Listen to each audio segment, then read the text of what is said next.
collective advancement of our country. Prof. Justin Kodia from Paul, General Secretary. Yaw. Asama Abani. Do you have the video of Abron yet?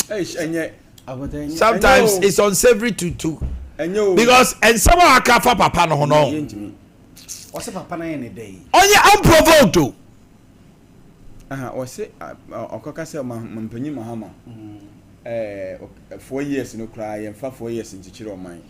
That is one. Say, I know if he say, oh, my penny, your mom and fear 90 and find Chichiro mine, but only you beat me. Yes, that is what the man said. Na sermon, no, so ma, or man, no say, my Ghana for inspected BB extraordinary. Say, yes, but it's a papa bet 10 in your mouth. Now, fear, I won't be fine. I won't mean it, but on you, obey me. Bonnie Beno, me must have say, Yahweh, Yaw. Archbishop declared Dr. Williams on the final day of election. Dr. Mahmoud Bawumia and Cabronya Bedoy. The person had a conviction, say, and never be a touchima. He believes, say, John Dramani Mahama can come and solve this situation. Or we inviting or not, maybe say, every before inviting some bumpire in one corner. Why are we denigrating our men of high repute? Ejimibo, Duncan Williams, o kasa timi kase, a baby no felt you cockrobo.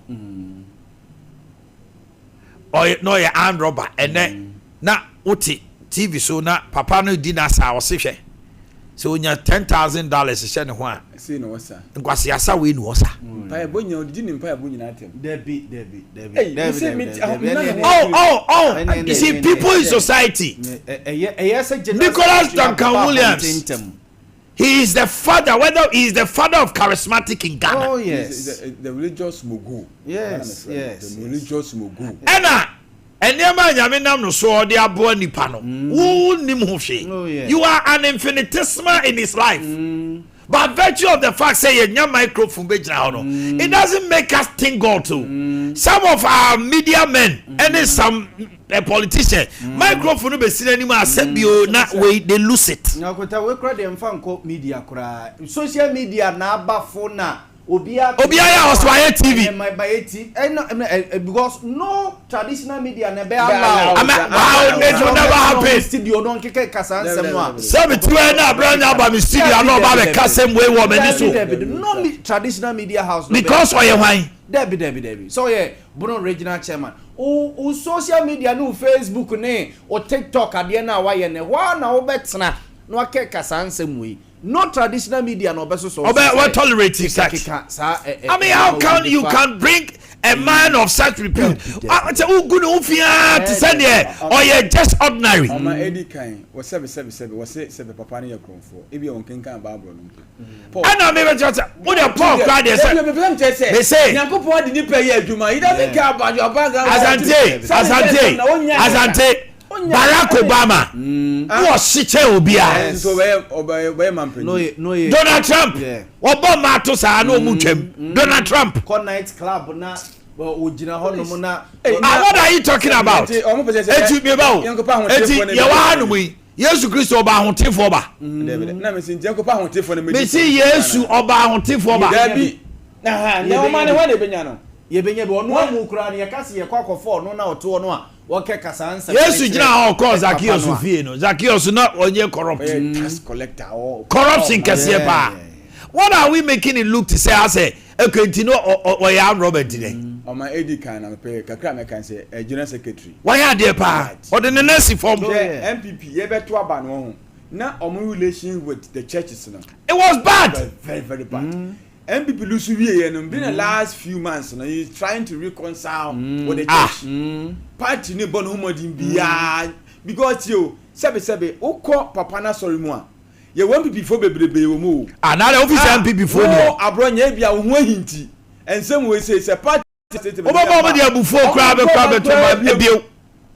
Ono onko to ma ndisi wo so onto ma. Enso wo tutia wo. Se aba na so obi to oba. Obi anto a watotia wo. Anto a watotia bi go bi koto. E dey atwa wo die ni. +1 atia wo. Enti abronye me me bibi say no one from all this legally cry no emra kwan so papa na it is bosum yeah obetimi cry the one for defaming him and all that no I know what dey na sebi papa yi wa born bra the last over 50 years na wa sum ni nyame abon bra yeah wo dia wo kan sebi o ma ni shade it's becoming too much man na me o kasa na me dwen say me o kasa me na me yem etimi shimi say me tie kakra na me yem say ede pa na aba enti papa no say wa kasa 4 years em fa nyi chi o menti wutimi akeka sense je kufu agasa 4 years nye enough yes hwe Jen Ejekum Kufuor, Ghana's revered renowned former president, he's become a father of the nation.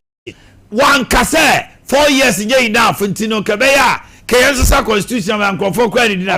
So what are you talking about? Yaw Boamah say aban na MPP ni NDC already 4 years near 8 years ago you on some people for nkan ho bi odi 8 years awie kra they say because for do be ko no see onya obe hand over to wine because NDC but no be nyanka you want continuity breaking the 8 no na dey brofo enya so be to aso ntra some ko nya 8 years kom got na fie it is o ka se fie 9 no enya enough president bia nim se fie 9 no o man pani jo mama onim se enya enough and also say ye kan chen so on sa ma no lifetime president krana it is still not enough kotogo na simbe betra ho di che na say how also akosa constitution time o le pie mu ho enti me sre ala sa watra nya bia no ye enti dia ne ade a momudi mani atra mani ton sa na branche wa abrochi ono so di nani si nkrofo so edi atem saa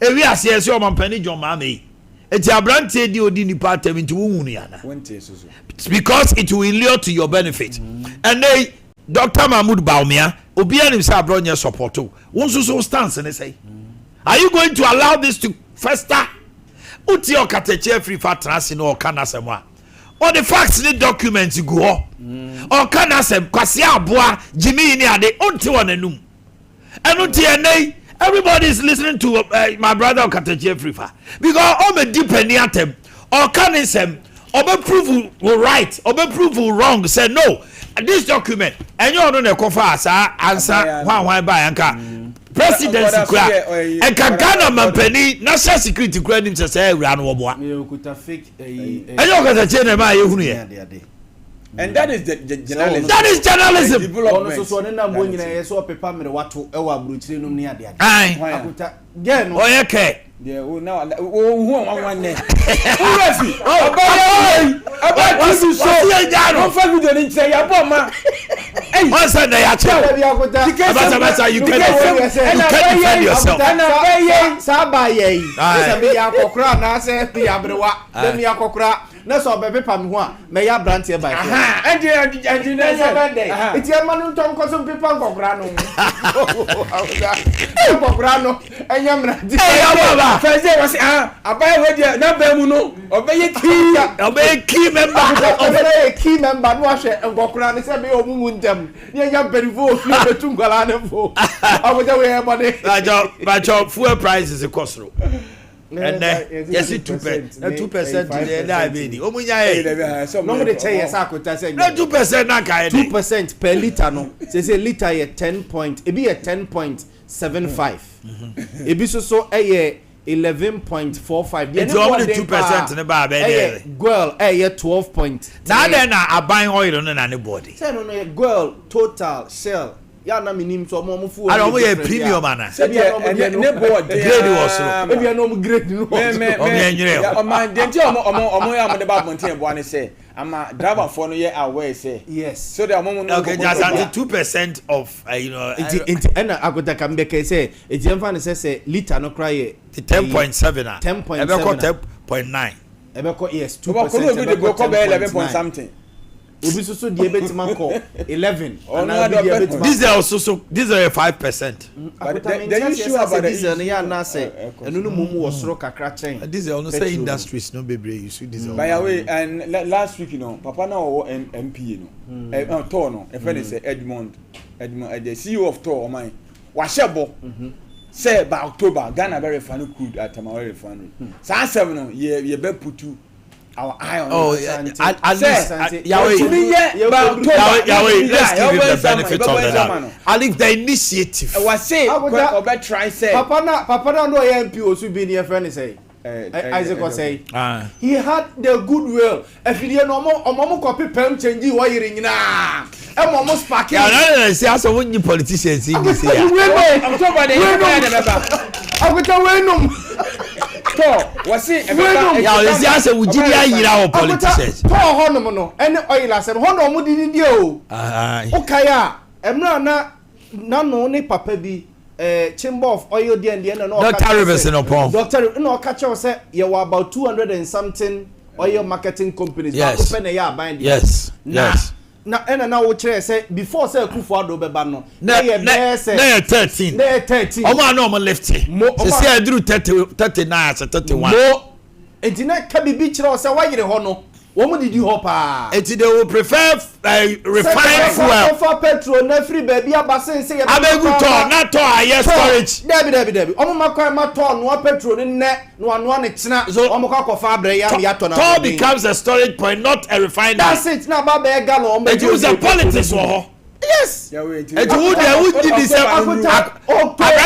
several can infuse ba na kwa ya friend say scratches asem we when one ke bi o ba bo da ko this o be fi ako asem we akuta to tema oil refinery me say I just say paper gallon ni nyina mu e change wire spark afidie no o spark ani wa no ka say scratch dum no. Now you know. Dum. I don't make us say Ghana oil na baro. No, papa. We are light. This year the drobi cow. Yes, emu omre ye no e be che. E bi emu omre say akota banku pra wo kan say mo bra. Say na be. Say anya yan kwan de na refine. E be just fa bi e. God, massive. O kai Dangote. Also Nigeria is a petrol problem na etwa. Yes. Because Aligo Dangote at the oil refinery be see ho for 2 years. Na empanifo so o mo printer. No mo didi. Mine Tinubu ba no. And a nation ni nyina started demonstration strikes ne ade. And o mu bi etum. Omutu petrol. Eso mu petrol. O mu bi etum wie ye no. And the whole nation Nigeria will be answer like because Aliko Dangote refining oil every day oil is available. Mamene Dr. Rivers no ponche come on. Dr. Rivers, good morning. Hello doctor, good morning.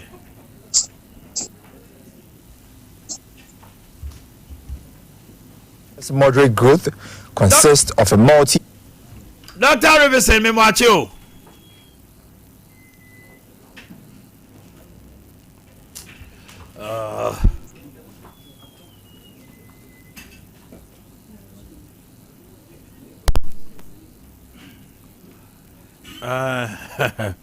Yeah, no more to say. Baby Aboko. Olivia swear. Damiado Moya. Okay, future life partners. I'm here Semenya Dr. Rivers now. Doctor, good morning. Good morning. Now bomb to say. Men so me hoye pa ye da se so anya break kakra na ye twetwe nkomo na ye nyante ye se mapeja petrol mu kakra ko 2%, diesel 5%. Pacho dia na ma na basa wada roma no kwe so tia enye ne pejam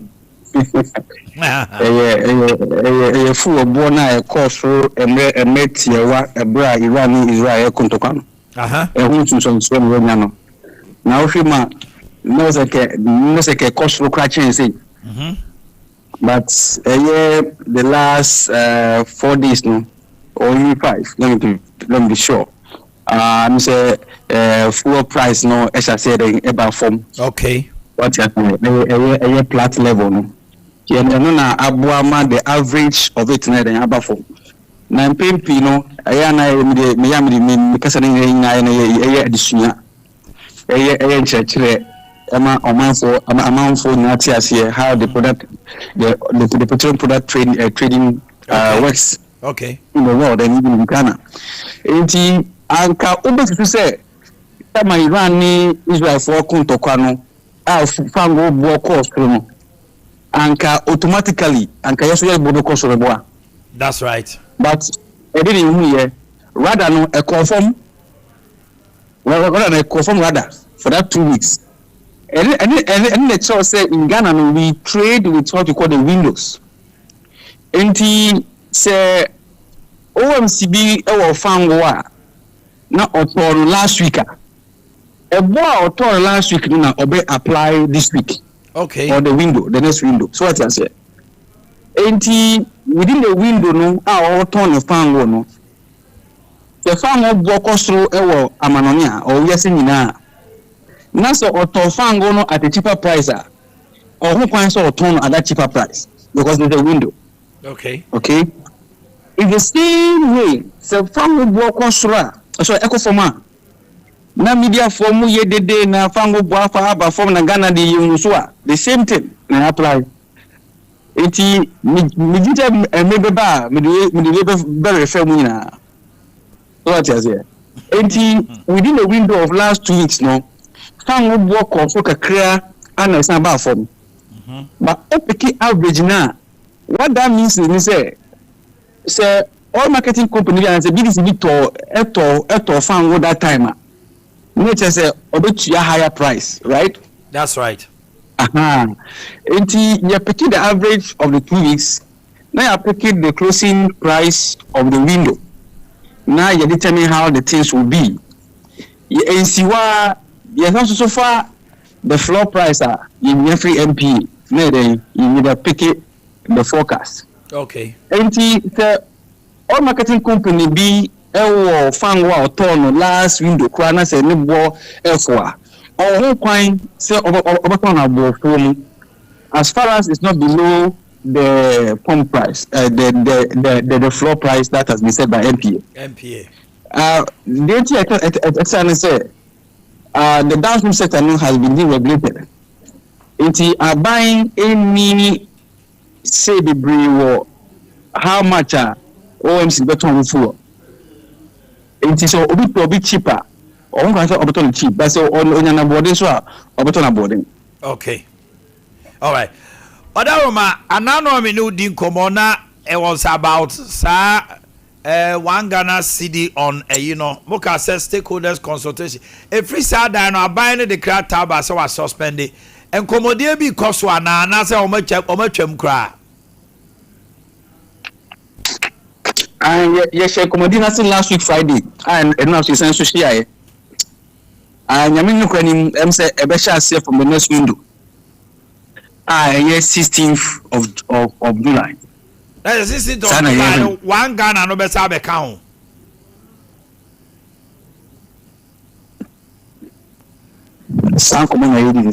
Oh, okay. Dr. Rivers, Medasi Anope. All right. Dr. Rivers upon Ekano and way exclusive from the 16th of July. Or say Comodie no Mudi any day. Enya Kowie dia Ghana for you him say 1 Ghana no beba. Na say we a band Nicodemusly. They need that teacher. Obeko petrol pump na 1 Ghana later no so. Hey! So we hear the about pray. You see I draw 16th of July. You didn't come on in your OMC Satias, over the 1 Ghana better so. To go top it. I said, Petro boy, that's a 1 Ghana beam. And Yaw Boamah when you win you. Yeah, Mammy Timano pay. Yo, that's your chair at your phone, and no pay, say a raded for a chain. Wapum didn't want some yen, yintin no pay, Yaba, Sompa 93.1, and any TV. Say also Ubidi. Ye na wabo dacha ho ban anopay your future your life dacha won kwa eno de enyu obi na ebo ama wo wan kasa wa na sese obo wapom de ho ban na aduane future life ayeka ho asem no aduane enye aduro na wonom aduane na wudie na anigi sem se aduane na wudie no o men na epam yare efiri wo ho na abubusa se ye de future life natural food supplement yem fancy yaso ya wie dada ntisa won saka wodi ane se wodi ensuo fra na bre wudie no wobɛmen ɛbɛsa apam yare afiri ho ekura 23 vitamins and minerals 19 amino acids omega 3 selenium modular inulin dietary fiber high in protein ti aduane baako ɛne yɛde ayɛ nneɛma nyinaa sɛ didi na men na mmoa na wo brɛ dodo wodi so akɔm ne wo ne boa so nyɛ den ti mu obi mu wa bɛm aduane ne ahodo ɛno nti sɛ wo ba na wo ka de ayɛ wo a wo na wonim de ayɛ wo widiem yɛ de ho aduane ne yɛde ma wo aduane ne yɛtɔn ɛyɛ wo future ɛyɛ wo life o brɛ dodo wanum nuro no saa wo de dane kɔ aduane kakra dane fa kɔ aduane na do de aduro ba wiase na wo se ma wo aduane nyɛ wo duro na wo duro so ɛnyɛ wo aduane na nei de aba ye pese ye ka ho asem se nei wo be hie nipa bi na kyerɛ sɛ ne widie nkoyie ne widie ankasa nkoyie mia de meka ho asem ne ɛyɛ collagen no a onyankopɔn de amaye no wo de ama onipadua a ɛwɔ mu ne no sa adwendwero sɛ ye yade o sɛ ye ɛdie ye o wa na wonim ya nti kyerɛ sɛ wo dwene ho a wo nte ase enipa obehia no na kyerɛ sɛ mesi yɛ school mate bi ehia wo makɔ meeting na ohunu ne nua baako a wo na kɔ school akyɛ ohunu no na kyerɛ sɛ nanim onyini yie tie sɛ o ma hene wo hia no no a kwaku na adai ɛna wo mbusa nsa na adai nsan kyerɛ sɛ wo hwɛ no no ntimi nka asɛm korɔ no ɛntoa so ntimi nka asɛm korɔ no ɛntoa so kyerɛ sɛ na adai no nko a no o ma hene no nko a ne nkyire mu eji don hwere mamie no akoye te say you know Naomi no yeah eti Naomi nie o se ma mo frɛ me Naomi mo frɛ me Myra sanse we ade ne medi no nyonyo wo bo a otimi hia no na wo hwɛ wo age na ne ne ko school a no wo se nyame aye bi nyame enu nti ba we no so betimi ama wo so why kama exactly enu nti na me kan wo na nim atwontwom o be food and na me kan for na person ohunu wanim pa yie se de siti a aye ahwe won sa achi hwe enu nti se won sa achi apomporo gu so a saa e na edane e de kɔ ma uni owede no enye kama be future life beauty food de eye anti aging a reduce wrinkles in 28 days into wanim na abobo apomporo gu so no a achinchim no a wadwene yo sa atwentwem no a dankate ya be frem na wo hunu de eye no aduane papa na beboa wo enye ne ma wo tete asra wani mu da bi eye aduane na wudie na improve skin elasticity and hydration contribute to skin maintenance wutiri wi ntimi mfu ana o mowera aduane yesese wudie beboa wo no sa beauty food no me say eye biotin wom minerals mako nsia biotin zinc iodine and niacin vitamin A and riboflavin just vitamins mako B ni A ni C ni nyina ye de aguma ma wo ebeboa ankasa enne me say beauty and America ho asem pese o ye fe o we de na sesa ma me nua ba ma o we de na ye sa na we mema ne ma nyina na edie enye ma nko na ye kamfo de ama wo mo ye kamfo ama wo say wo so ye be ma wo be hia sa wo skin be ye kama na twintwam a enye yie enu firi hɔ de a eye life tonic wuti ye niema no a life nko a life tonic dudo no enu de me pese obi a no bie aya na everyday ma ye kwase ye mo yade edin na emom no me kamfo ama wo say nom life tonic enwumere bia wo koda na obehu se wabrabo enti se ne yete no nam se nya kan kwanchi ya pa de a nyankopon won fra ewuo de enya de wo bewuo eya wo future eya wo life na ambassador wo hei won so ye be jama no na wato aso a kire enuane ni bi se ne be ya wo ba won sabeka ne bi bia ho enu nti bra ya so ye ho na ye moa awrade be don for yentio yo future life for papom de ho hia yes e free bibi antioxidant sana future life se wudi a empire ma yare ntina wo if you say free radicals no e na de yare bi aba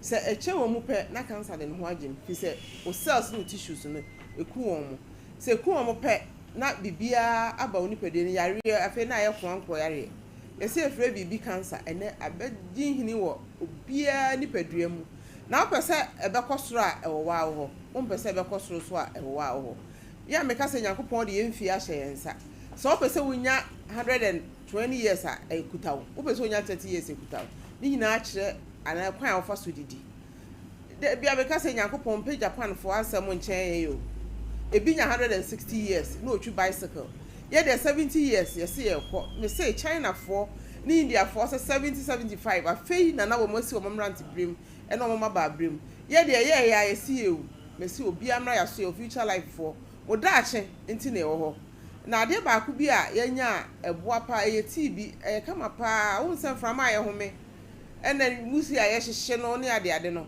amani pa bebre lungs omu liver no mu kidneys nya ya inflame na ono no de me se se onum asati no ya hama eyi fi nyina afru ni padua no mu we wo sima asthma we sima humi ensiso we sei me se ye wo tea ahodo green tea ahodo a ebo ni padua na nkasa meba mami ko ahoma no so. Hello, good morning. Morning. Pacho hwandie. Yo, Mr. Ani na also wa sambi ka ewo future life ho yentie wa no pay wo Sompa. Yo, future life. The man is saying me prostate enlargement for 8 years. And not jo between so 10. So dehydration. No man has seen ho. It's in the having cover. Cashman. TV so. And me too one among. And to me, Cochran and Coho discourage you say, well, my yeah. To me, call them Cogia Drury, my please cover to be what the chairman, the very tomato. And I'm a tobacco. Me see a bedroom, and I do, and I'm a number, I did see me who sign, me who sacrament, do some. No place ya mi nya pa no na nya ketwa na soti edi na otwe no na mo yesi ndadam e edukasia pa pichada ya mi shamo ayoti mi se obi bia obe ko na wo e bia no ma tu no se ma ko jibi e dia ba na obi e yin bia yusu me no mai no fabra no bejibi na wonto na o prostate no enlargement na ko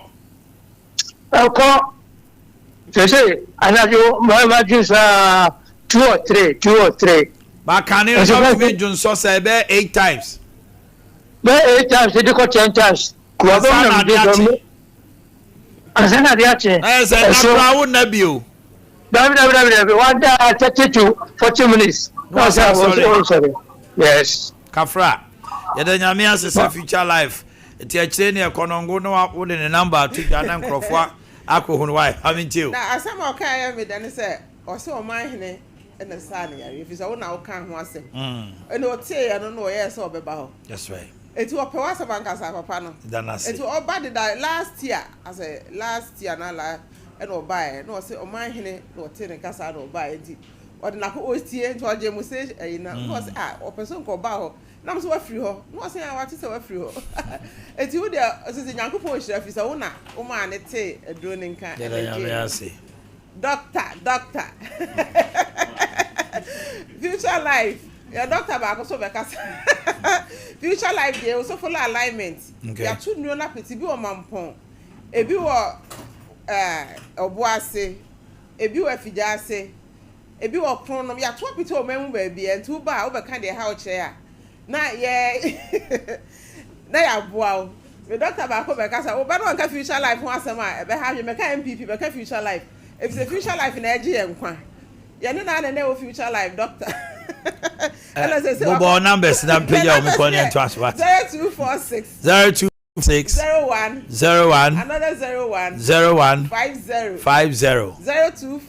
0246 01 another 01 50 ba ko see 0242 87 80 90 0242 87 80 90 the main office also follow alignment. So ba na wa poso no aposo yo ya repair food wo So we car we nipadua so we see so one see nipadua na ebe dada ya be ma repair food ni ama beautiful collagen food nipadua no bo na ready na ye basa na ye mremre so wudi a da bia ba wugina so se de na wusa obi a me ready kama da bia na mi da bia e de se de na wusa no entina ho ma abrewa na asa kokora bra Nyankopon ka say akokora future life so full alignment bra na e be bo de help bia efi ututu go si unase ene pressure ne diabetes nti ama owuo na dɔɔso ti sɛ wonya saa na o kidneys na ahode bɛkɔ fam ɛkɔ fam pɛ wo so nipadua no bibia ɛsɛn ɛka o kidneys ɛbɛka o liver o heart afɛ wo mi ntimi nsi obi amra yaso yɛ hɔ ɛwɔ green tea ahodo ɛde ma wo ba ye betutu onuane me ka hye Nyankopɔn ne wonyam sɛ any 2 months doctor na be yi wa fi wo nuro so future life for your boss a director ba akoso ba oba obeka ho ase we Nyankopɔn. All right, now me ka ho pa be da CP na Olivia na motene kano from Future Life Asye and motene kano.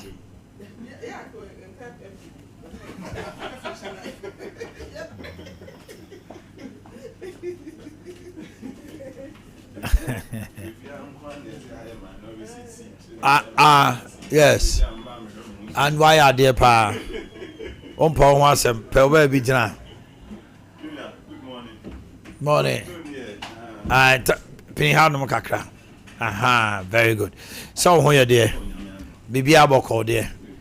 Me ni also ya da oba de ase, ya da oba de ase pa. Ma mo nyina akwa ba. Anope ya transe no. Dr. Isaac Tofo Central Regional Communication Team NDC. And then Dr. Hubert Bimpe Esiedu, a lecturer, KNUST Department of Sociology and Social Work. Also, Ekasa Emma MPP Amanyoko na anopei mini abedwa fo atenase na ejidi se fuel prices anopei amene Dr. CEO of oil marketing company or say only 2% and 5% at diesel and then petrol and diesel respectively. 5% for diesel, 2% for petrol. And no abeto but on my hint also by 16 July and come on masha see the any day 1 Ghana cedis no be saba. The new seven no pay exclusive. One kind baby. Former Georg boss Kofi Juma was arrested, granted bail of 500k. Cars police force omunya a message SOS from Georg Distilleries Juma force where we are cars me sir. No lawyer Babon say cars no mienu ye ono ane dia. Baako na oko fie no. The car is 2024 Genesis. $100,000. Your Tom and 4,800 Ghana cedis.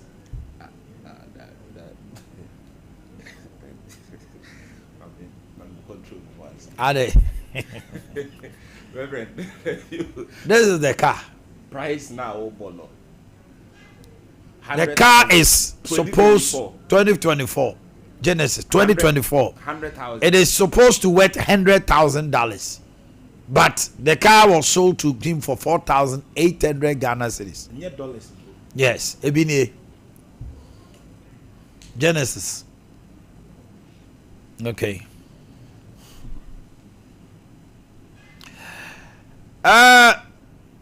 Virologists are warning Ghana. Say ye na COVID na ati asete na unity ewo University of Ghana no it can spread.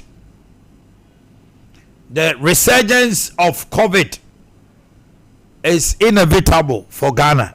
Ti Ghana for ye and crime usa man for start nose mask pa. Kumasi opa also shall because me say me wo doctor me wo booster nyina ka ho. Me wo first one second one am wo booster. Em say fourth one background kam ko boy. Say me nyini che. Ghana Bar Association President Atuja said Osro Mampeni said they should review the suspension of Gertrude Saki Tokunu as Chief Justice. Now Omufi said no suspension no. The reports coming from outside Ghana no is not good for our democracy. People are beginning to see the decision of the president as dictatorial and others. Mamine press conference and Nano Kanin Semnia, he's had a lot of rebuttal coming. But Anano pay minimum beja for Nancy, Yababo ran 70 more. The Eddie Kain, the arrest. Minority at the Krataba say, Omun review the bail bond that has been given to the former CEO of Buffer Stock. Was share a hall for almost a week or so. Once we ask, we need dinner. Want to meet the buy a dom. Papa, the buy a friend said, how was it? Says, how was will be a granted. Areas we did there, you. Who did there, you? As I'm to you want to be there by, go you my there by will be at you. Prepared or build a whole 1 week. One in a year. What is what be Nancy and the minority Gramote? And on your press conference, one more review my homona. Yay. Hey, come ready to buy there by ye. Obi at you. Ghana. They just go one Attorney General, not the near press conference. Gentlemen, once again, you are welcome. Thank you. Okay. It's a young chance. Some have told you, petrol, bread and butter, 2%. Na papa ni chire mu say window and normally juma. Na petrol obeka Israeli Iran ntokwa no sha se petrol page ni mu ba esaba fom. But time omo toy no na eni srosa. But esaba page and esaba fom, they have to look at the range. Any platform MPA so asset na omakabo muntin nanke wo say be 7 to 8% as they anticipated. Sa no ma eti ba am dey about 2% you know. Ghana yenso mu sa petrol ho ka percentage kura na e dey sempi neba. How do we adjust? How do we deal with it? Maminti. That's a reverend. Na fa tokonu de na Ghana Bar Association president dey kan fa kan. Yo, me da say di kan mechia me da wase wa kwanya ya na odemaye ye ba so a nye betena keke ya na atenatene a odemaye no so ye da wase na ba che tifo ni ahwefo a etie nyina. That's right. Na ba che krowura krobia asante kotoko hene na pia wie kotoko edu ampofo ntwi nana osai no opoku nana na wakoa buburu mechia odru komentia no mo paia o muso obi nya asa bia eno de no kre ko be ye bia enso wonya na abrante bia akopɛ ne ho asɛm odemaya o kan sem fact ayi ho a fede o say o ko my education asante for ye dey slave trade by sa na wanu no ho sa point no meka say about out of ignorance.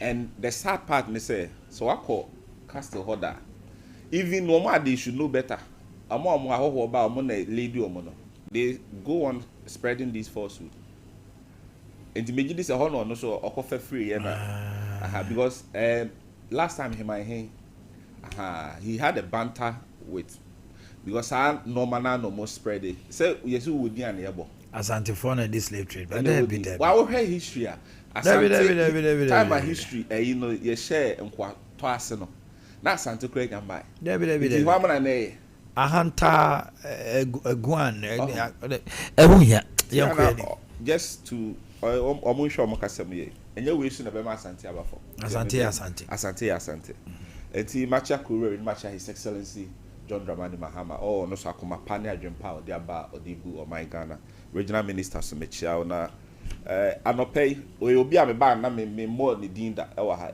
Ibrahim Mahama ozo no nya ma nywesabunti a na ye ntamo ni na de a o ye ma lady a friend penamai the etuo kan ni SD operation no okay nyame nhira na pa obi obia okay ade kakra me hu me nyini bebre na de me hu ni se ni papa na ye papa nyi sikani ya wadefo bebre ni eyi omo ntimo de manya obetimi amowu nanso ni papa na ye papa nti nyame nkoso enhira no nkoso ennom amanfo sa amen yemra eyi some edapnuti eba petrol ne ho en kasa na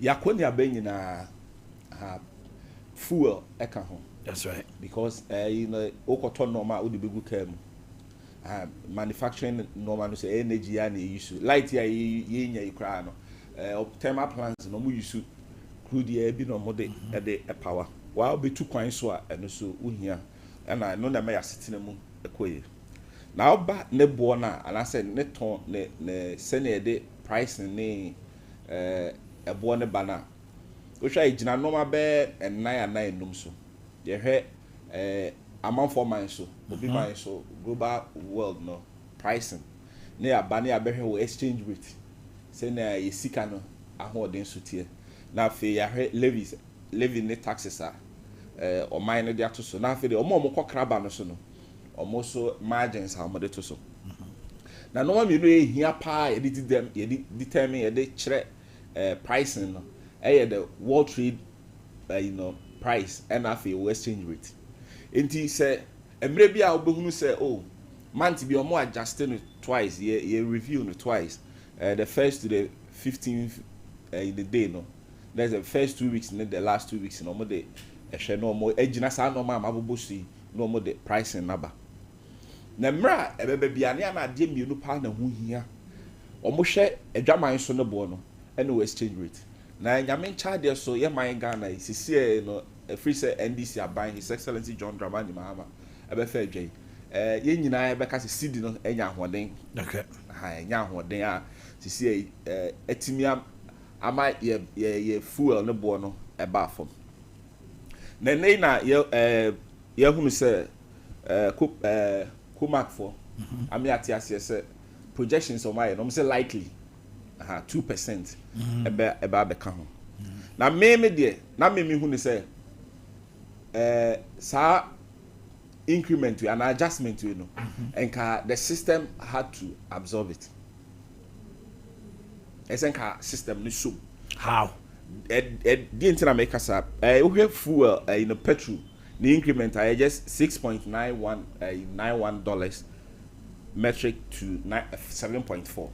Diesel also increased from 6.25 to $7.22.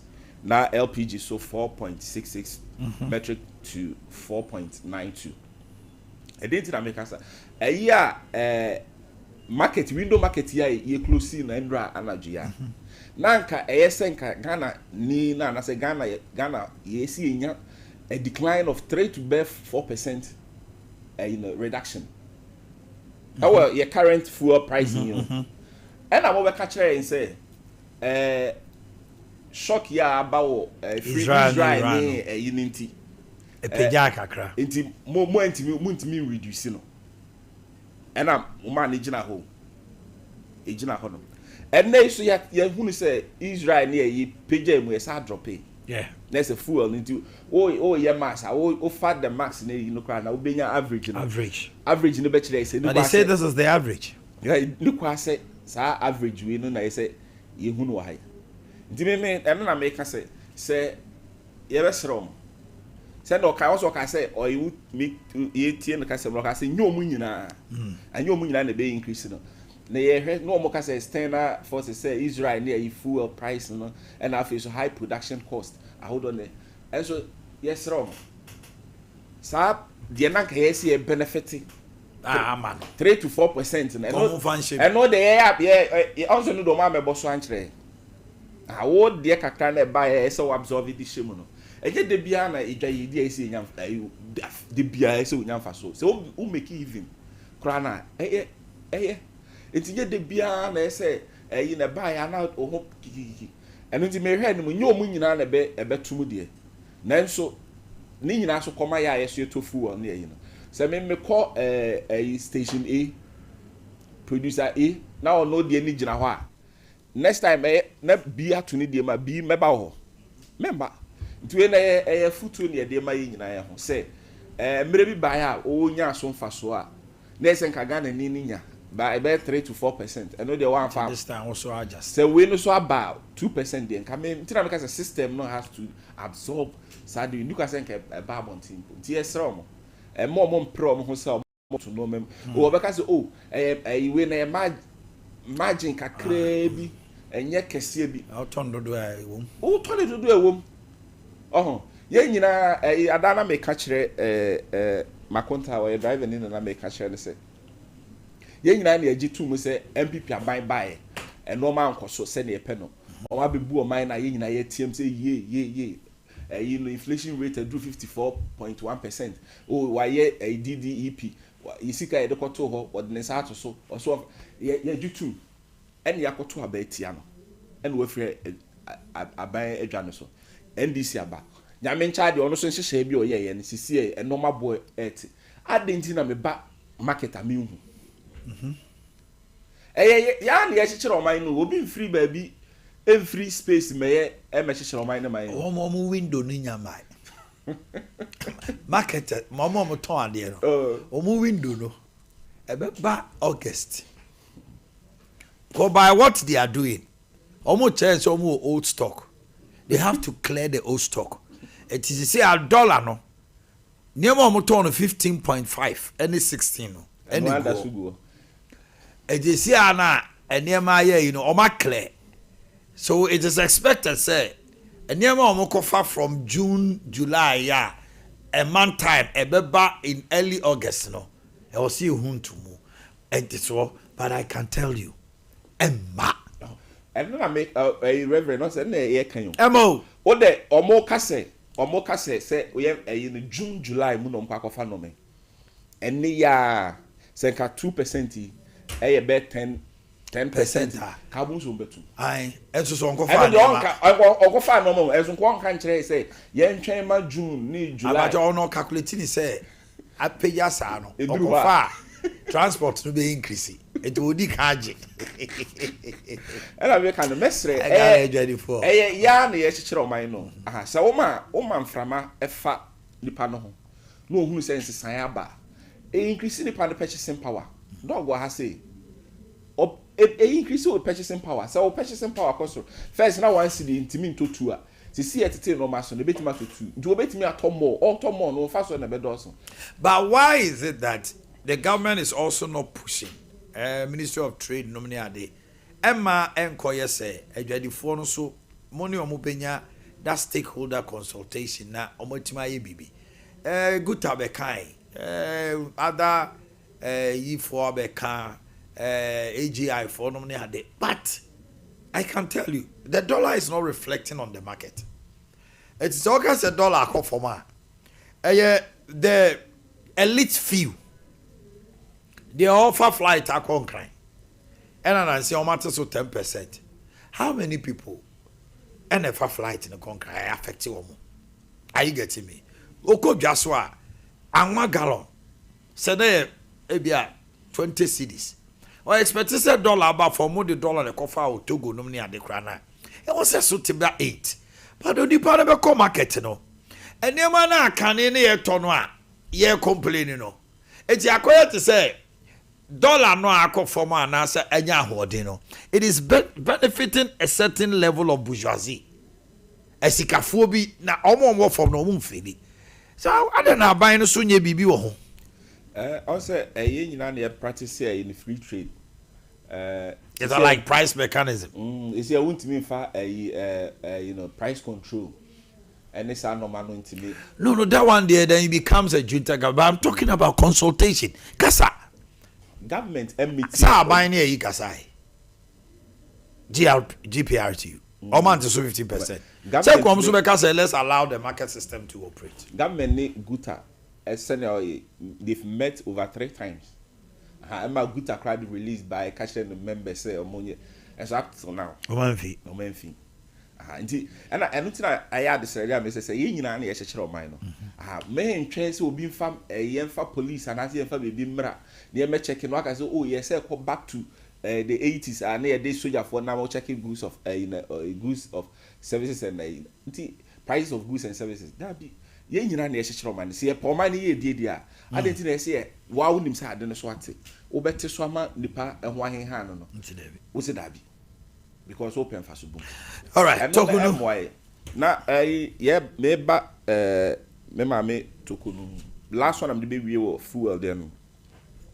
Fuel say na ya no mo kan ye kan see the no $1 no. Discrepancy a e wo say. Even in tap banga omo sika na omo isa OMCC. Omo sika na almost directly from bank to bank or home. It will move you so rate and kind of interbank now no use. Okay, say omone Togo, omoko Togo ko fa no man nyepe. Untimi can say 200 million, $400 million na obeji free aboki ho. Interbank ni e so obekọ no mo price in the companies ni be price on normal. Omo use to abochi. Omo do use abochi pricing. Just as though government money to see an old government in yet one. To see a more government in yet to say, to see on bite hard. So or bite hard that ye so me who didn't say the bias ye pray on say ye be yan for subum chess ye be system no. Tie ye tree hofo. Na ye magana ye ntimi fa ye tuma penfra. Eba ye ma me tokonu nsemi so a. Ya ka be pemne.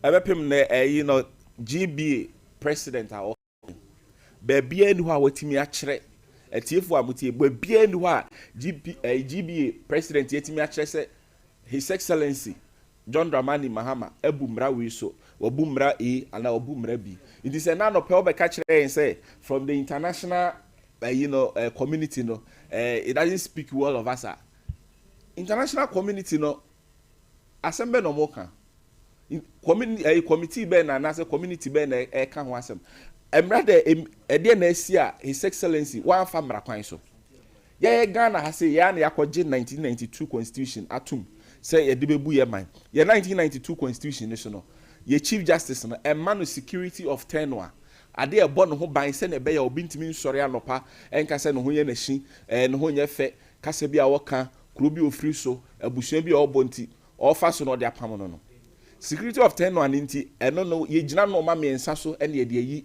chief justice sa no ma miensa we se ne charges are be article 146 plus 8 na me ehunu say it has to be held in camera nti nya afra me be papem say charge we na de abono till say official be buy ka say enka ho asem dia charges say de abono say fall within that 3 ya list say pillars ya list say and no na petition against chief justice for the removal no e be gina so a stated misbehavior, incompetence, and also on health grounds.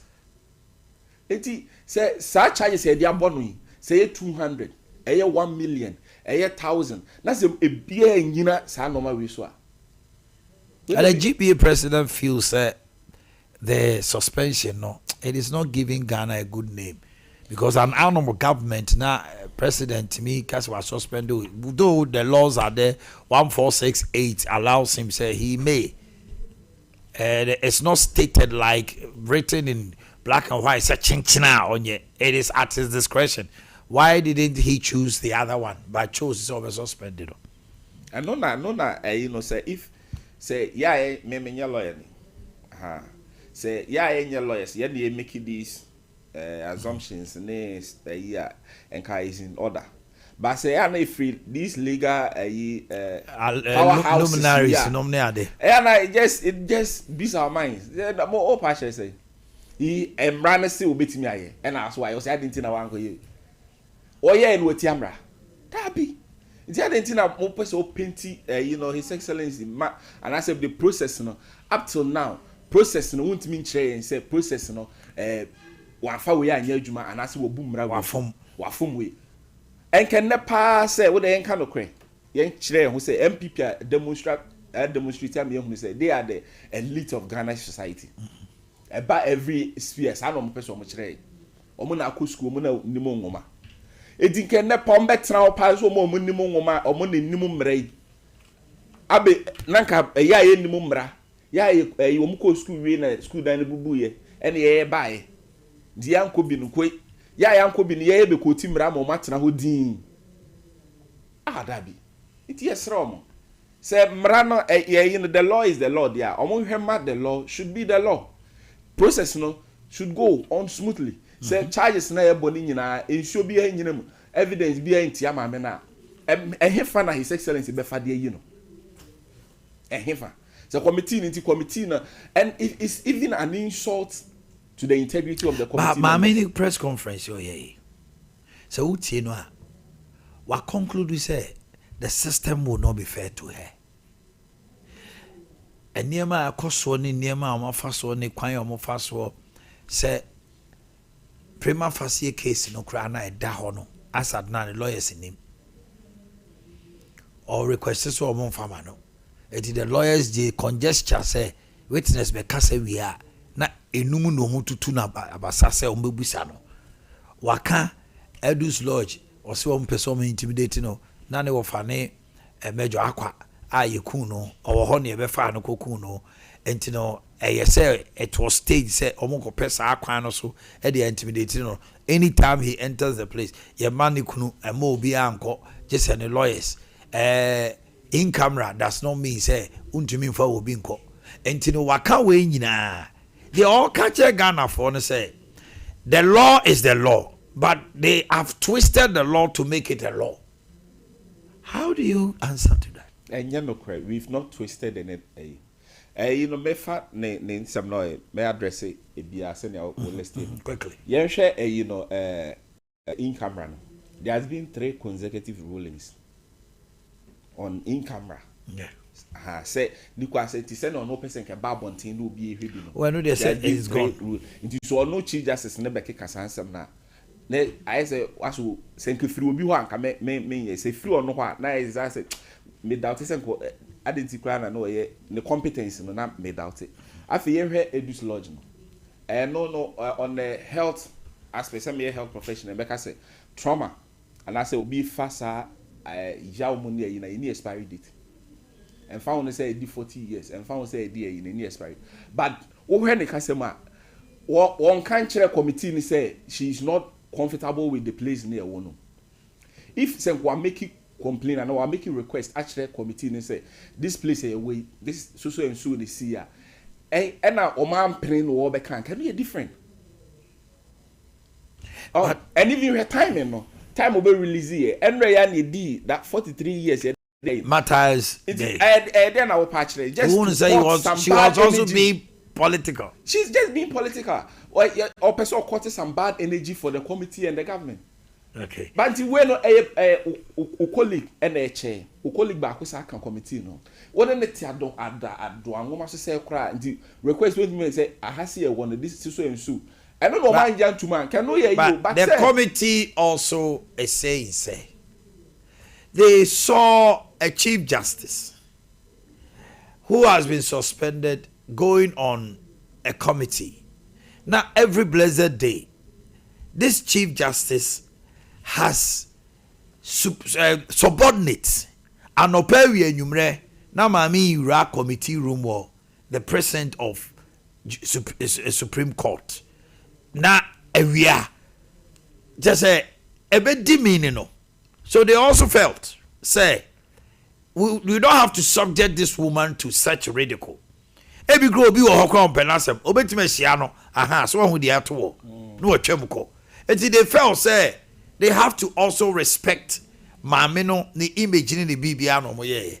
So at the end of the day almost explanation no is also justifiable to many say yempe say wo ye pani te say me wo fi ai na ye say suspend me na anopa wi anwumre ma betra form ha na enkwala yi twam na me penifo no ba na makọ na edi masem e twensi o wi ana mekọ ekina no mete form ho nim go ase enti me fi say and no na Edus Lodge no there maame no definitely as you said it's traumatic say what wo fie ne be fa wo fa kokun no na say fie na mu na yedi wasem there auntie I make and say also send how explaining in the committee no more point of view nti e bi omo no ma ehunu omo agina nko nti wo draw my attention and say but so man be gina man be ti say omo hyeda no mo de ko ho a eno no court bad energy and open bad name for them. So you don't agree with the GBA boss say omo penny and review. I don't agree. And last one I'm dey end on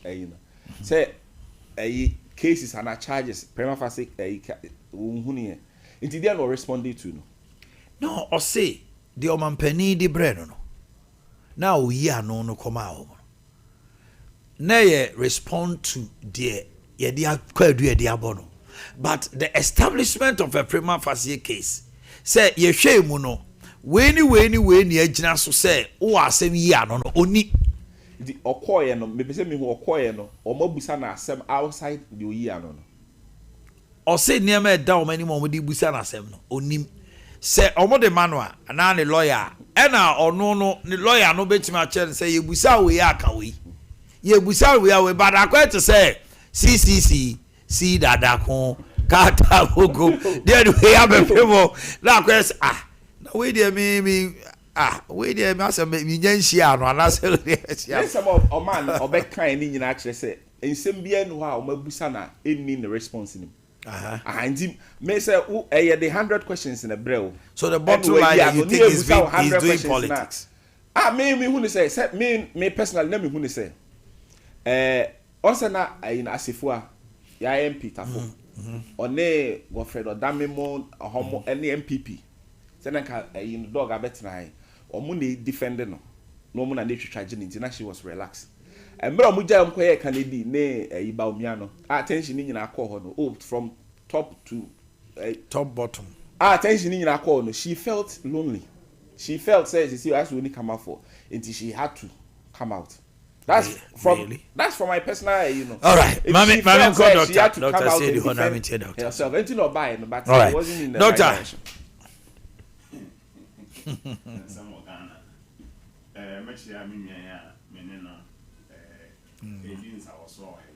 Only ni din gita ho ye asante ti efia kasa ni gita ho che se oni no aha ba ousa was what they just say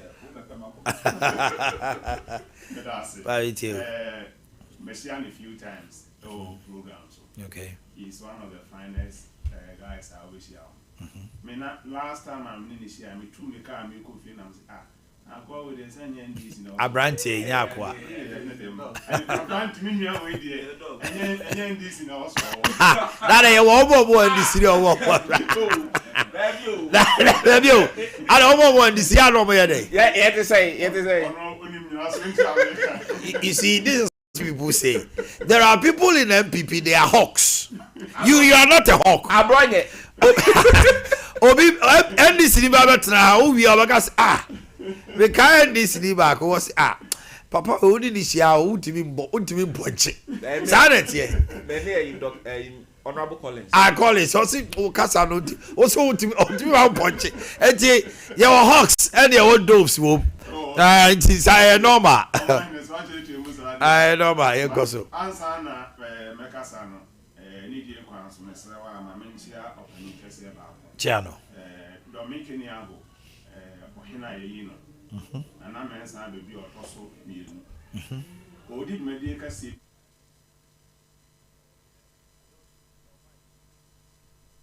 Okay. Na me say na machia me kromo hene. Dominican Yago. Okay. Or mine hena ye no. Okay. Nyanya or mine hene there, but Nensa assassin. And him saying Uncle Pombesh Ebeshan Muamanenya. Or your homecoming. Or buy a bear bosumi and some money. Or say or 20 and Fred. Now this year. Oh, Dominican Yago. I know what he. And then watching a manson. Manso. Oh, Kenyago. Okay. Manson. Then you saw I do na or the Abba. Yes, saying Uncle Pom and Qua at the Aman. Said the Baye. Now or the Baboa manson. Ama manson. A conning. Okay. You come manson. Now I said Galam say. You can't manson. And I said, you're crying yet. You can't first say, you come manson. I see at the castle. You see, I did. And your master Sakaka into an also Buana manson. I'm funny to Menya. Yes. I did the kind I can answer. Fua Yatum. Yes, you ever to me Yatum. You are Mahama. Say, Bana or Bayan. I dare can see how to be seen any soil percentage. Or buy a first 1% salary. But a due and or the back house on her. Into the make and what I say. Yeah, you did due a back house on who's on for so. And or person strategically or influence into Omukose meeting as I know cotton a movie. I buy our bar for fro. The new ferry, I feel and call for opium post. Better on an alcotrin. We are no to ebino. The Akabia, a near ma, the oyi free horn. Sebio, meet my casse, and Faswell was sworn, it's swassing the other back at home. Because Oko ye tasen hwan nipa dodo amrantie game me ameti hai app no kwa minim the way sitie no wakope pa no afiri ho wo free ha ensu a nipa nom bi da bia wo de bi ebo abeto so electricity a da bia ye no wo de ebi abeka ho fuel de minim ne say mosisi a Ghana ni wiase nyina celebrate mo because of dollar abafom and percentage a mo say abafom no ne ba bia abegina no a ye bo say obia ma yura mahama ya ade ye nyina mahama enka first ade a was a bafom a yemfa yensa kan bi okra yifuo because omama yate ase wo man mu say dollar ene ye de kra fuo enti te nyame aya adom na dollar na bafom such a margin a ade na was akwaka fuo and ordinance aka nsuo ordinance aka enyinam kanea ordinance aka fuo. These are essential things are almost every day ordinary person be a ote o man mu bi edidi dwuma na wo wi a wonim wo ani so ade hu se wo betototototo fuo mu na wahye transport way for some the omonti omo so is it fair to them and is it fair to Ghanaians enipa kwasan lie anopa afoka e de akoto aba wo hye baby dia wo hye omo and dia wo ti omo te so 15% omo de omonti omo de anu subum but gradually and said here we introductory part no kan no one city no ye den a eba yeah the and papa ne kan or say by 16 July hwe ade but that one city be kan ho a petrol bo be koso ade a medi ho ya wa ha Ghana ha na ma expected that say NDC for baby o mano e de aya argument e wo o administration ene se bibi besi abonten no mbeka se wo effect wo Ghana for so.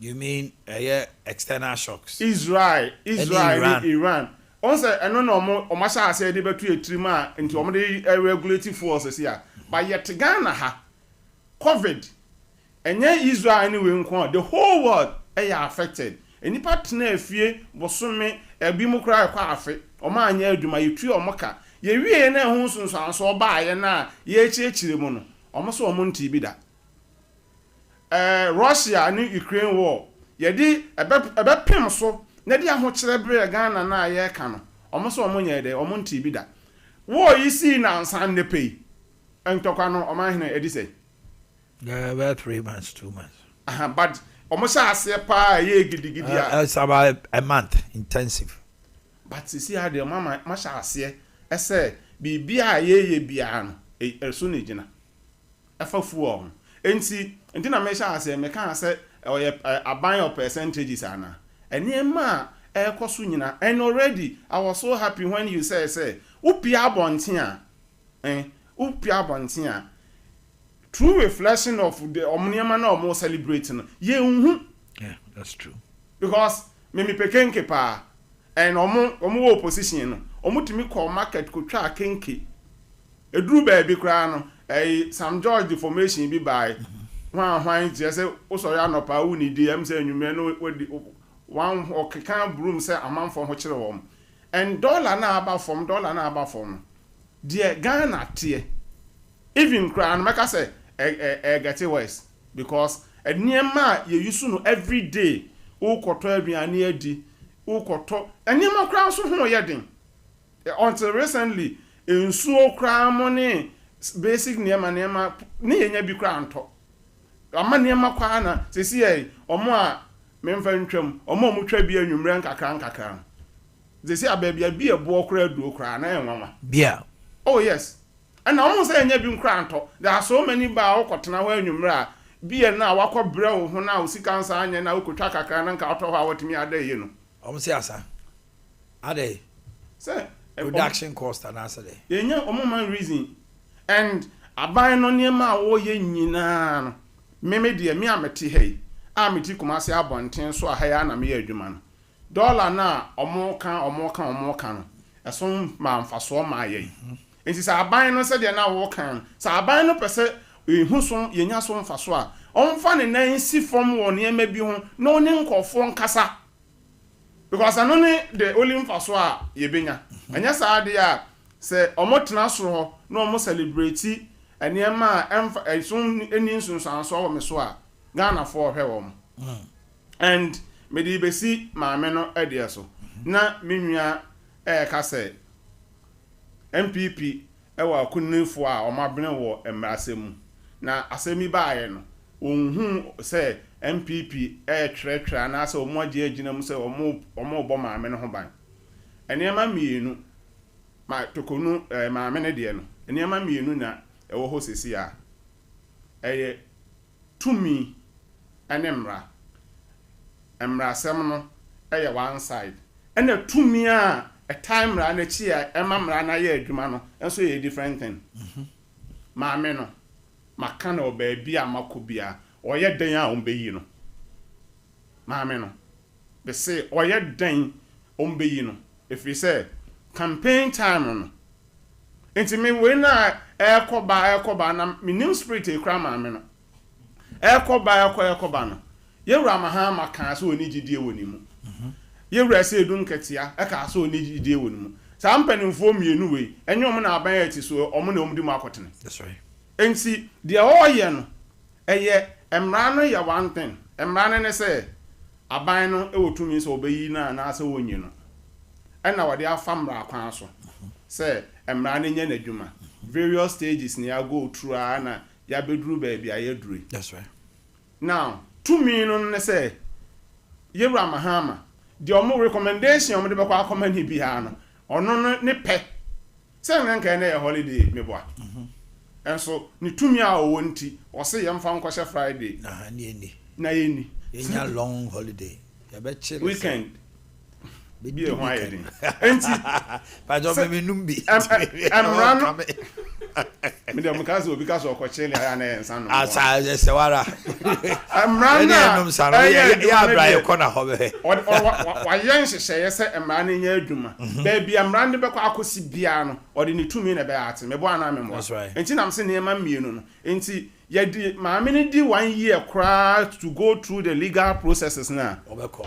de etie bia no tumi na ewo ni mu no ye me ka se president Kofo Prince yewura chatu so o ka sa asem na ye de no etum mu no ne statement o issue yen say yewura president at that time okotena baabi ena ose chinchina o de chachu betum ha ne panti ye de no tum no kra ye yi no ose onyi ntum court clear di tumi ne de the panedru critical moments obey exercise here and yewura mahama so wanyi na oni ese edu nkati akra benya asem but maame no say so resign na onim omo oni omudile no de oma ya kire no they will conclude say see a kind say you started see dinner say so be resign he doesn't want to go through the mill so or retire so you be say on person be dinner same to no retire so enyo no nko he wants to go through the system said the bear whether she clears her name or otherwise people will not put on him her say waiting or resign but also so can something different so pill that means you don't believe in the system me say to me and the abatamra ho me know ya dream but say o kasa it means say the system that is the woman is going through no wo nyindi o man hene because a preempted idea that ho say opill the oma kan to obekọ asem na America no me ma wonyina so o yewura mahama okay wakan so many times say maame no oni gidie woni mu even campaign asekra ni pa ho kra no o kan abonten yes odi nkomo okokwo mu was public that is me nyina so okase ene nipa na abaye president okay obaye no edi how many days na one of the initial way obaye no was started maame ne de no okay immediately obaye some few weeks na eba abonten say wonya petition say yemfa ensa ake maame no enema akase wo Ghana ha at that time na was yema ne priority okay but the one and the priority cost one of the things or the starting administration was the process to remove the maame no and me Dina maka se maame no opo ose obe resign you on resign you twene awieye ene ebe hu chele oye den emre no so a enam me bompa ye se nke ebe wie no na committee na recommend say oye innocent and the president can't do anything but let the woman go.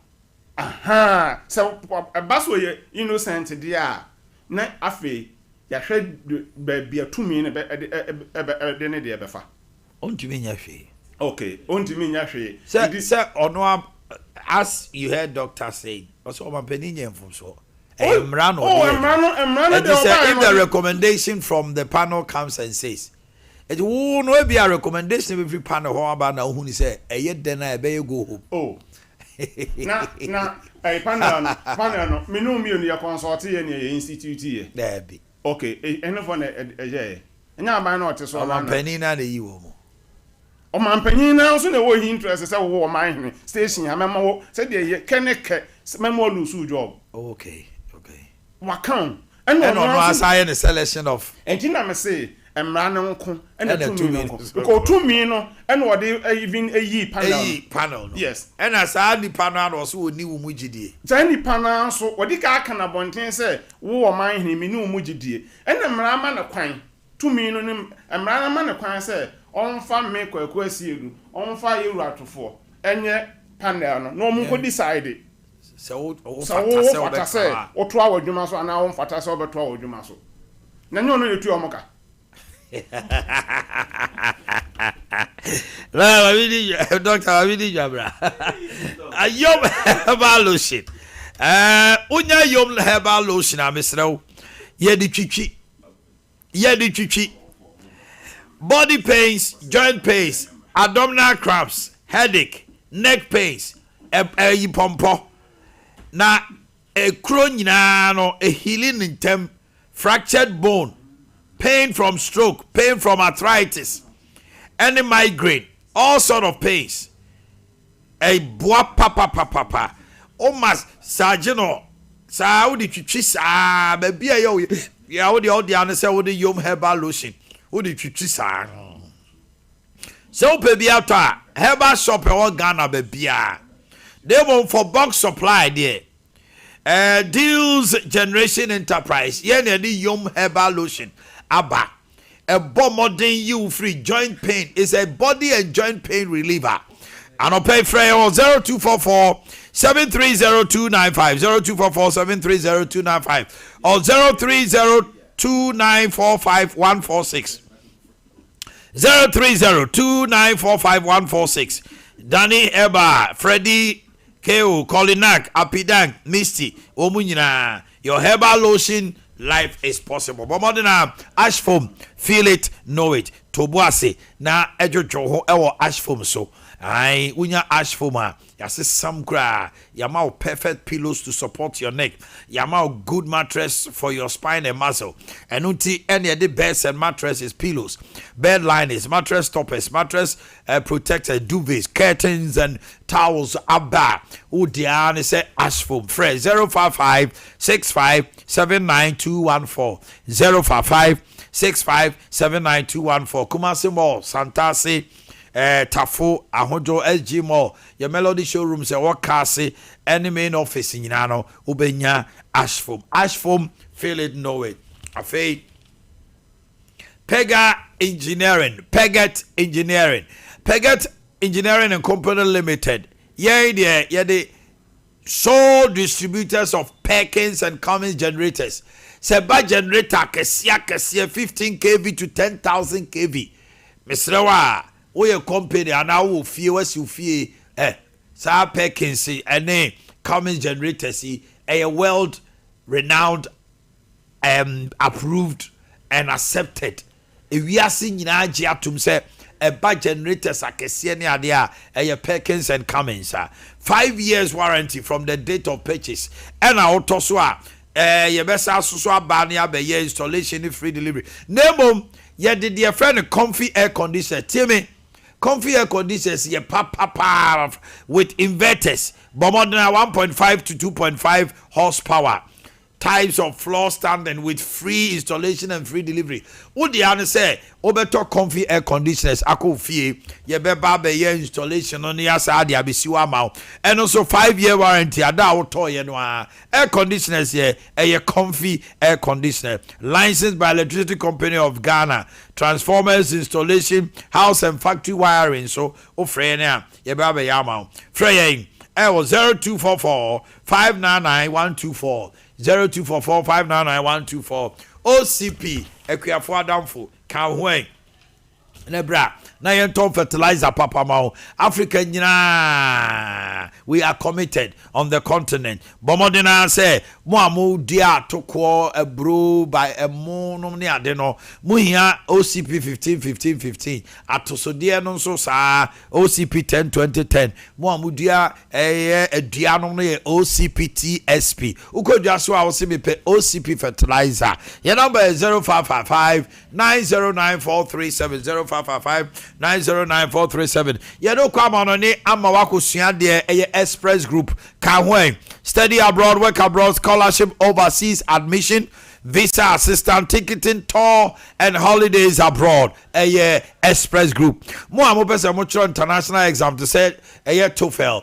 GMA, GRE, Saturday, ILETA, and that's a foreign touch on piano. Yeah, you bet mounted here. We will train you, we will take you through tuition, and then we will register you to ride. Ube chat and Nadia Ube Tibako cry. Freya was 0249 000448 0249 000448. Kumasi Ube Huye Ewa Asafu Labor Runabout and a Kadeshi so first light. Na bibi e koso order for Dawood Herbal Clinic there yen ena dale da ye sit to it say ahodi ewo nipede wakwa bontena ba wakwa di juma ho tutu. Sorry about that. We have 360 capsules and the Dawood ointment. Who did you cheer no? Now we will bo. When I want to see rheumatism, waist pains, neck pains, and the joint pains in ano. A Dawood Herbal Clinic. Bomodina. So do any better say we are sending you to head office and I just so crappa. Friend 0244 886437 0244 886437. Codex Healthcare Limited. Codex Healthcare Limited. Obia what diabetes bia na so sugar level is very crucial and important. Na mfidie bi ho no ma obetima test na diabetes na 14 sugar no so na amount 10. Enyim say and recording ye. Enotina Codex Healthcare edit code free and code free glucometer ba. Ura every Ade Akye pharmacy, Osons, Jab, NNA pharmacy, Saks pharmacy, and more. Kumasi more any patasi, Lancer chemist. Ukwa also me pay code free. And I code free plus glucometer. What do you know, doctor? Nin come on show which one I'll pay. Mr. It is easy to use and easy to operate. And I read it say one so so clear. Affordable the boss of that form. Mr. Low sugar dangerous. High sugar dangerous. You have to always know your sugar level. A brother doctor I diagnose you of diabetes. Obi etimat now 30 years, 40 years. Oshen huye diabetes ain't kunsa. Na won show huye na won hunu sugar level. Aduane wo se wo die nsu a wo se onom tam a obeda ne ade de a e de code free be boaw. Am wotimi aye frey 0540 647 867 0540 647 867 na bibia anya dey enkoso donek heba member drone ni oya bema na otimi kotel di kotani no ate ahwese tim enema na aba no kra ba akopɛ anuane no omudidie no nto omo ye omo de opim no sane a wompim ejukoye 2 minutes 3 minutes a wasa wo be wo wato ba bi o obe to graphic amobia kan ma obia bomodina anya donek premature ejaculation a ebetu afri ho we are erectile dysfunction be ma no page ani mu ana de tim aye no watiato enu de ema ne pekra empa soro so ye ema na ba no ntine enuro no bo na mum donek de metima kan formal free 0246 727 677 afa obu on ma Oka number change see how down your sabo bomami why. Now just said the brain function no enye adwuma yi oda na job eju so say prostate na e ha no afei waist pains no me na wo pay usisi ya bede bupa bomodina say obenya donek your number is 0246727677 0246727677 twitwire wo sinye abra wo use total care toothpaste wo use whitening toothpaste ma osin ate white no wo use herbal no ma osin aye den na total care no ene mo na de cavities any tooth decay any plaque eba no ebe yi ni nyina free ho. When you go to the market also pay Yaw toothbrushes ya careful munti ebo ra ododo mi use ya say etwukata masuye to animu enkamba Yaw toothpaste Yaw toothbrush Kenji and magic drinking water a super minerals like calcium, magnesium, potassium, iron. Oba de nu bna won you no. Ebi wom nto no ma no hydration. Ono mo da hunsuo gina ho a ball heart kidney new liver ho ban e give free move out to me Johnson kama eno tin na make for Kenji and magic drinking water ma. Yo wa Breman UGC Tafu New Road. Na omo nso say ne say e wo so nya tester. Now ultimate testing you no say 8.5 alkaline. Yeah, the 8.5 alkaline. It be acid that shemu ma to ultimate no you now boy chow. Frey was 0241 449191 0241 449191. Na bibia enkoso. We are expert in sciatica 21st clinic. Bra. Yemfe fidie ene bibidro kan count the pains from the waist under buttock through to the foot. Na a sciatic nerve no na etimi ye den na ye number na just afeu 993 one we are say stroke. Ya de be a fruit so be na so 21st clinic oba hospital ha ye be hwama malaria na stroke na diabetes pressure bra na yemfe bibidro ne scan machines ne lab na ye show ne ko ahodin mu. Your number is 0540311311. Tabitha Clinic. A say infections, a prostate, any diabetes there. I recommend this hospital, Tabitha Clinic. Enkran Kumasi Sunyani ne Takwa. Kumasi Anomo, you was Cindy's Junction. Aya Hojo Dabai. Bra. Neyemfa a bibidro kain. You be your lab. You be child scan. You be a free dietary counseling. Now what to me SCPS Itano Abra Bona Koye. 8 a.m. to 4 p.m. Monday to Friday. Yeah, chuma. Bomodin Shannon so beba 0202347647 0202347647 3A Herbal Center 3 Eco capsules and I make come for amount Emma Coco Town so sad waist pains, pals, constipation, ni nyina be to akọ abra wanya 3 Eco capsules enti bomodin ne 2 anamon se ubenya bi ewo Colinac Dani Misty and Apida 0546107107 one more so ya sene be adwumade ba mame mra won chen Dr. Tufo na yenhwe watie ne nsema waka e bia wo rebata ba kubi ana say whatever nanka ye move to the arrest of Kofi Juma no ne ade I mean him said definitely you have an interest you want to talk about it and in penny for aba omo ejumade bi yaton safre omo my issue is somebody like former energy minister Napo, he's gone to Yoko for almost about 6 times. Why is it that there's no noise? And why is it that Ebimuko ana edede? I don't get it. Napo alcohol about I know some of his lawyers, I've spoken to them, they accompany him, well, he's gone through. And Attorney General Krakai in his press conference said, Napo about how many times? Now, all confidence, he sure said, after going through the name and he will be exonerated. He said it in a press conference. Abra Oka, National Service Authority for scandal be Abano. Mami Joe. That's Rebecca campus and you know, over 5 minutes.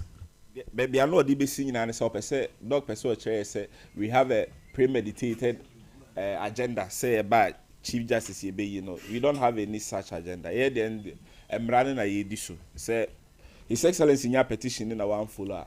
I cannot say another case. In quotitia, almost any petition, a right so. We are just following due process.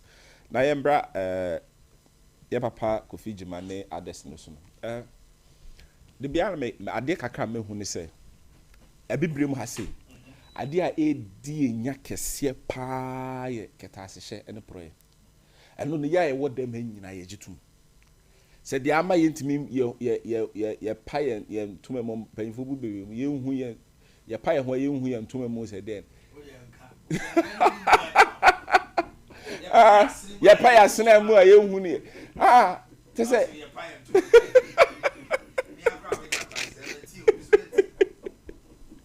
ye pa ya sena ye hu ne ho am ni nyina ye se eye ketase ne proye if you say oh auditor general's report afibia eno kra ye de abai say wafi na ni ahwemu no wo say oman no bokasa ni nyina ye say nipa ye de to me and say me ya na me nka ne to me mpo ya mouse akwanya no se fa be som oman no eya na me ntiase me nim adwene a omo de kɔ ho ka ya akwanya se wo be som oman akwanya kese enimu nyam no oman ne de ahyew ye ne jadin pa no ye de osidabi o ye no anya japade na nke si dan na nka so wakoye CEO of Gehok what me ato ensa aboka eno kai nka nwie u kofia car ne value ye $100,000 na ne ye de ba na Ghana skai mu kra ye asisi ese dollar aba for me kra dia ke ka over 1 million Ghana cedis wakoto no 4,000 Ghana cedis obi a kanka wo de kwotiti sika ni ma se na me ma me beti ase no over 100 billion no wakoto no 40 million just say o mine ne de asiko so na is obi etwa bi o hwe NSS o just basa sky train ye se ye ko fa train aba na se ne ye akoni aba be kosoro train ama isika so $2 million eno so ama NSS near the nipa wonim ye de merewafo 90 years near the omudi abehyehyem say omu nyina ekoye service na sika twitwiri die eno so a ho asem ye se ekoye all African games near the $15 million akono adwane na menim so omo bae no mu be menim adwane so ko a adwane kro omo be die no Ghana $15 million yakọ han stadium na no takwa omo mines for this stadium ma omo no stadium no from scratch every year this was $12 million. University of Ghana almost see that same stadium no me drew 84%. Ghana be 16% pen the construction ye boka $34 million. Yes sir, o you know what just any pa born the same na wudie me say a mam boyesem. Yes say all African games o mo ba baby o mo beda ye ko renovate hostels air condition kwa ye de ebobo ho air condition eno kwa so ne nam over $16 million tag ye nyina ehu tag ne bi e buy na no official A4 sheet e na ne atrotro e de eno kwa so ye $4.6 million just say adai nipa bonisem ne awudisem na nya awudisem ne trimodinsem na ayo wabe former KMA wabe deputy local government wabe MP wabe CEO sa honum nyina anso o kwa ka minor kwoto ayaboka 100,000 na wakoto no 40 million so de kofi akotwi ade ya wase ye president 4,800 na 50 million kra wakoto no 50 million ka ye over 100 billion wo wakotu 50 million say ya bind the enti wase na ye president ndi wafa kofi ye bonya empire say charges say e allege sa na e beka no ye bonya me say sa antansa yi MSN nukom de be say nukom dia onka hunu sensa wo mugu no so nsino mo na afi so ka na ye sa beje no asadem we nyina ye ka president or bra or man state of the nation address ye to man no buy o kan say ade ba ko ebetimi dia ko atia ketase hye ne say ese institutions no ye kwapi omo ye sa revise normal ndi ekun afa sene efa so ye kokon no ye behwe na yetimi akon esi ketase na ye me de pa se NDC aban eyewe se nyame ya adom ne yetimi omo sika form nsem omo di oman ne sika nyina omo dwirim ne ye twe omo so a NDC omo ya ewom sisi ya mo omo appointment no listen to them and you be na be catch yourself tutu anamon ye because say the abaya the boat echi no ye the tour the bubble ban and this is so yentra so you know da the ya should be free so to make way their my appointees ne o ma any opportunity to serve ni nyina say almost so much. Thank you very much, Doctor. Yo, the president has just arrived at the forecourt, the State House for the National Day of Prayer and Thanksgiving. It's happening now at the forecourt of the State House. Now, Omampeni, any Hukani, any penny for na kudruho, Sheni Fufu, kama, and Tineno, and Yagrokra, almost Shasianisa, Omakuduna. Who say Reverend James and or MC program from Action Chapel. Mammy Tio. Yo, Minia, I am a fair, I am an idiot. Set Minia, it's Simiania Daji, Abobo, Sika Hodroa, Afefa. Now the auditor twice I am a day because one and come back. Say, the SCN, a bear, Amma, or my by now, Motiswan. Unim the entire intimate answer may very simple. Ebakoso akoso. One, and they say, the training and they say, yes, say, ye ma post be I mo dua, or mine, be declare assets, me pato me boa. A buying by why there was shenek and a pass, or be I may declare. We would declare we are, Pabem can see what one say, ye born up yet near the acotto there.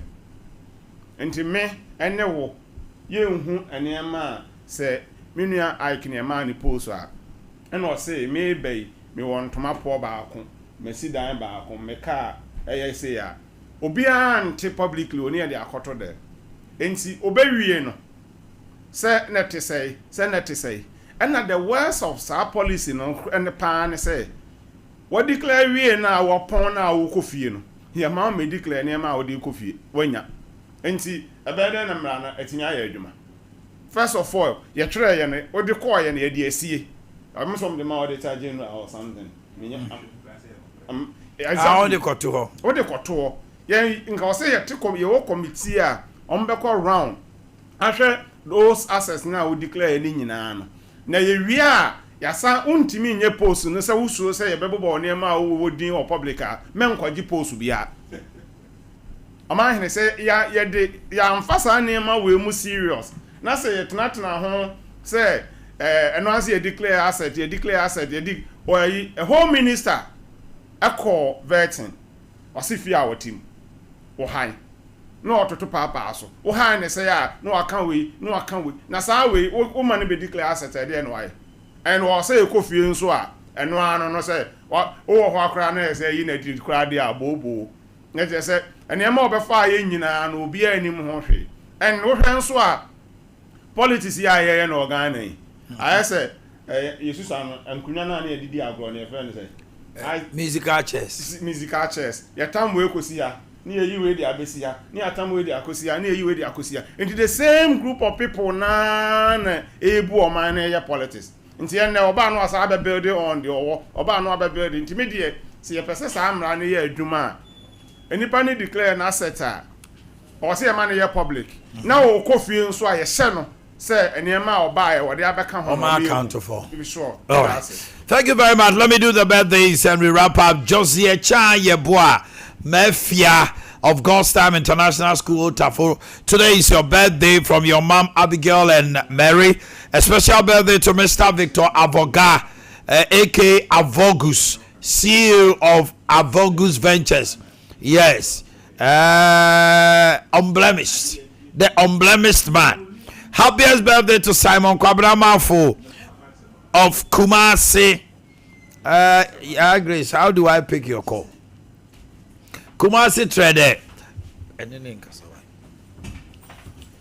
Maybe he wants to. Happy birthday to Akosia hairdresser at Diase from Vivian of Diase. And then Ohineba Kwame Enchi. Ahinkai from your mom and dad. Today is your birthday. A special birthday to my lovely husband, Mr. Osei Kwame, a phone dealer at Edum, from your wife Cecilia, and then sweet wife Hagar Frimpon of Bantama SDA. Today is your birthday, from your husband Ejabo. Oh, Ejabo Angel, right? Okay. Oh, anyway. Victoria Santi of Ejoso, from Honorable Francisco Edu, Assembly Member for Kuna. Victoria Santi, today is your birthday. Mike Kiel Opoku, a manager of A2 Enterprise, from Mommy of Asin Fosu. Doris Trema, DJ PK sends that to you. DJ PK, don't know why. Whoa, I'm sorry from DJ PK. Hey, anymore. Doris Trema, today is your birthday, coming from DJ PK. Joy Amapokia of Edmund's Fashion. Joy Amapokia, Edmund's Fashion. Today is your birthday. You are at Crofrom. Daniel Kwaku Anderson of Kumasi High School. From your parents, Mr. and Mrs. Anderson, your auntie Kukua and all your siblings, they say happy birthday to you. Alaji Abdul Basit, MPP communication team member and Nasara coordinator Otafo from Sompa Morning Show team to you. This is where we draw the curtain on today's program. My name is Omahine Yaw. Yes, Avagus. Oh, now Avagus. Now what's it? Victor Avoga. Avagus, the unblemished man. Today is your birthday. Happy birthday to you. On behalf of the crew, myself, Director Ya Grace, and all the others, Kukua Janda Kosia Soma, Yaw Boamah, and then Asante Eboa and PK, we say thank you for staying with us. It's time with Ember.